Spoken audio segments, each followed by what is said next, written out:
السلام علیکم ویورز، بسم اللہ الرحمن الرحیم۔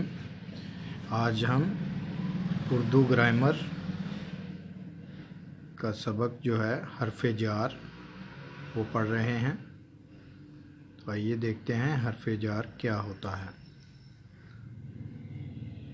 یہ گھر احمد کا ہے۔ یہ جو جملہ ہم نے پڑھا ہے اس میں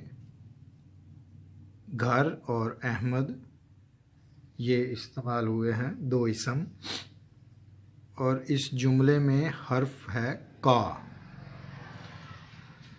جو کا ہے وہ گھر اور احمد کا آپس میں کیا تعلق ہے وہ بتا رہا ہے۔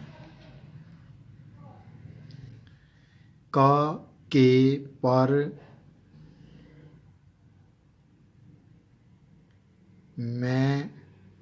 میں اور نے وہ حروف ہیں جو کسی اسم کو اسم کے ساتھ یا اسم کو فعل کے ساتھ ملاتے ہیں۔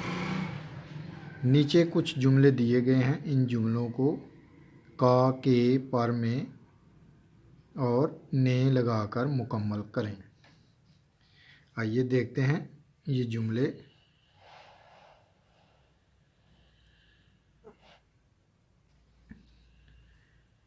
بس سٹاپ ڈیش ہجوم تھا۔ تو اب دیکھیں، بس سٹاپ پر ہجوم تھا۔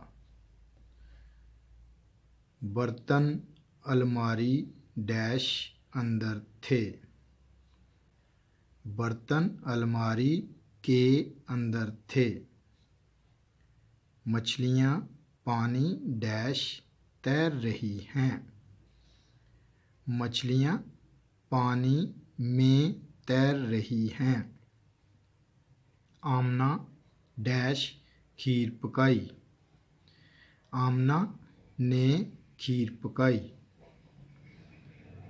علی ڈیش قلم خوبصورت ہے۔ علی کا قلم خوبصورت ہے۔ اب دیکھیں اس کے اندر کا، کے، پر، میں اور نے جو ہے وہ لگا کر جملے مکمل کیے ہیں ہم نے، اور اس کے بغیر جملہ مکمل نہیں ہوتا، جملے کا مقصد اور مطلب واضح نہیں ہوتا۔ اس لیے ان کو حرف جار کہا جاتا ہے، کہ جو اسم کو اسم کے ساتھ یا اسم کو فعل کے ساتھ جوڑتے ہیں، تعلق پیدا کرتے ہیں۔ اس کو اسم کے ساتھ جوڑنے والے جو حروف ہیں کا، کے، پر، میں، نے، یہ جو ہیں یہ حرف جار کہلاتے ہیں۔ اپنا خیال رکھیے گا، نیکسٹ ویڈیو میں ملیں گے نیکسٹ سبق کے ساتھ۔ اللہ حافظ۔